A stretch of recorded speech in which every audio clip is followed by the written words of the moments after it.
Star Trek's two greatest crossovers don't work without Jack Quaid and Tawny Newsome.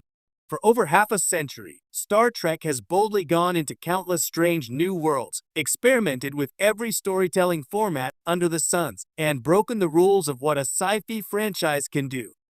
Yet, for all the starship battles, philosophical dilemmas, and holodeck hijinks, Trek's greatest magic often comes from its people and how they bounce off one another. That's why, when the franchise finally started crossing streams between its animated and live-action series, it didn't just need any characters to bridge the gap. It needed these characters.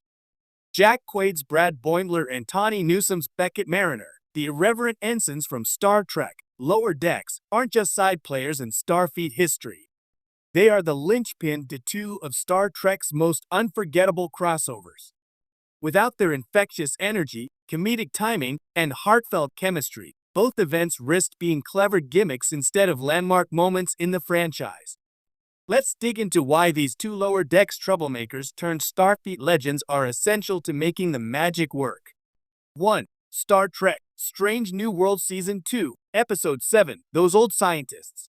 When news broke that Strange New Worlds would feature an animated/live-action crossover, fans' imaginations ran wild.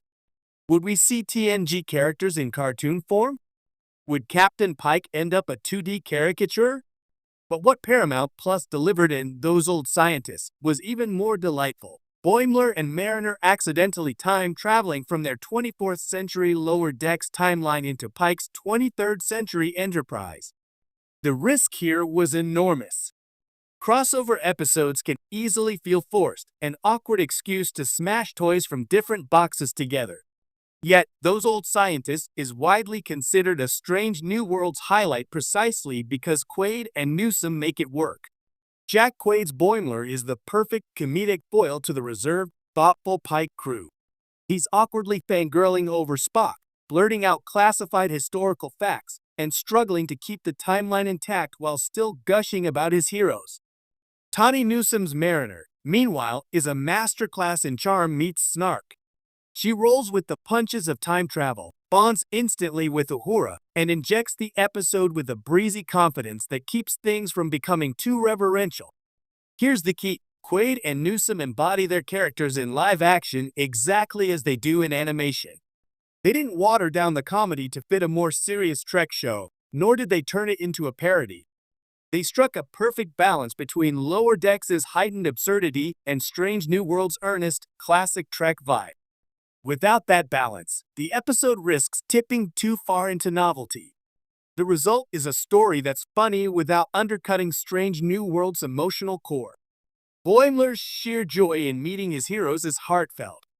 Mariner's sly encouragement to Uhura about her future is genuinely touching.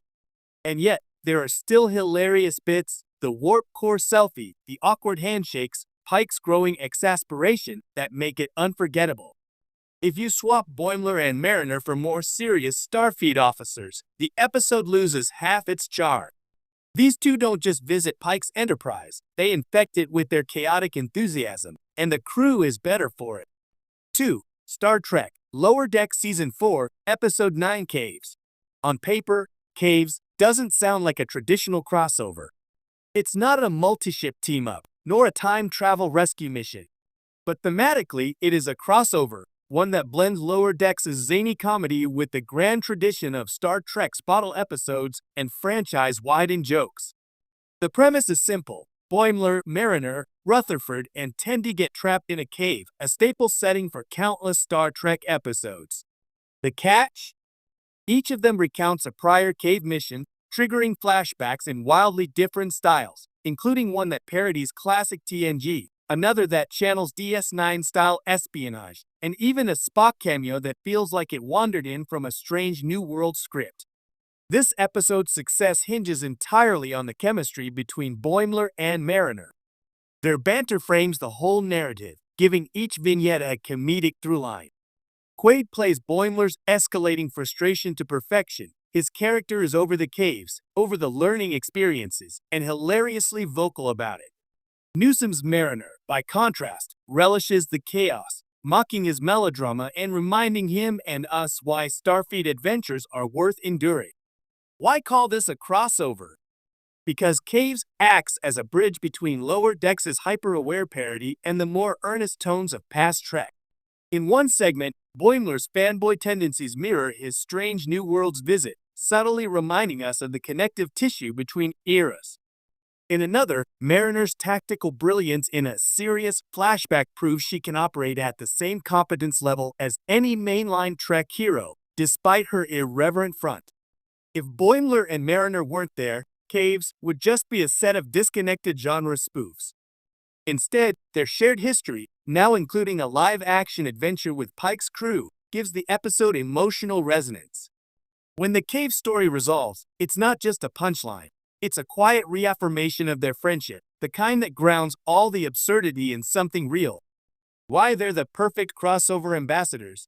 Crossover episodes are tricky in Star Trek because each series has its own tonal identity.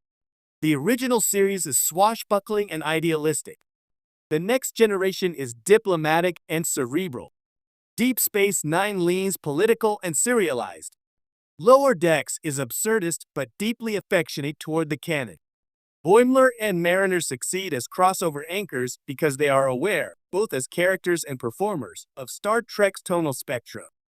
They can dial up the comedy without disrespecting the sincerity of other series, or shift into sincerity without losing their comedic edge. Jack Quaid brings a physicality to Boimler that's instantly funny, the frantic hand gestures, the overcompensating posture, but he also sells genuine awe, like when he meets Spock or realizes he's making history. Tawny Newsome's Mariner radiates charisma, but she also brings depth, particularly in quieter moments, such as bonding with Uhura or encouraging her crewmates. In other words, they make the audience feel the crossover is earned, not just a marketing stunt. They bring their whole selves into another show's sandbox, and instead of sticking out, they elevate the story. The ripple effect across the franchise. What's fascinating is how their crossover presence has subtly shifted Star Trek's internal continuity. After those old scientists, fans started imagining more animated/live-action blends. Could Prodigy's Doll and Gwyn show up on Discovery? Could an older Mariner appear in a post-Voyager timeline? Even within Lower Decks, the SNW crossover has ripple effects. Boimler and Mariner now carry the lived experience of meeting Pike's crew, which adds subtext to later episodes. When they reference history or poke fun at legendary Starfleet figures, we know they've actually met some of them. That makes the humor richer. Caves, too, benefits from this history. Knowing they've been part of cross-century adventures adds weight to their reflections on past missions. The in-jokes aren't just about the broader Trek canon, they're about their own canon, too. Why you couldn't replace them. It's